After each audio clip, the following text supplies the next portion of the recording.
Naging winter wonderland naman ang Paris over the weekend as the French capital sees its first snow this season. Yan po ang agenda report ni Europe correspondent Dick Villanueva. Buong Paris region ay ginulat ng malakas na buhos ng niebe, partikular sa sentro ng lungsod. Alas 11 ng gabi nitong Sabado nang magsimulang bumuhos ang manipis na snowflakes hanggang ito ay lumakas at nalatagan ng 3 cm na snow ang daan at bubong ng mga sasakyan. Ito ang kauna-unahang snowfall sa Paris bago mag-Christmas. So ngayon, gabi, madaling araw na rito, is 1 degree. Sinamantala naman ng mga kababayan natin, ang ilan sa kanila ay naglaro na snowball straw, nagsayaw at naglupasay na parang bata sa snow.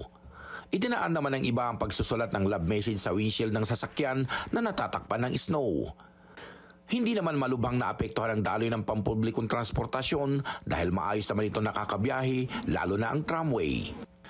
Marami sa mga kababayan natin ang bagong dating lang sa Paris na nagnanais makaranas ng snow, kaya naman hindi nila pinalampas ang mga sandali para maglaro, mahawakan at maglupasay sa snow na tumagal lang ng buong magdamag. Para sa agenda, Dick Villanueva, Billionaire News Channel, Paris, France.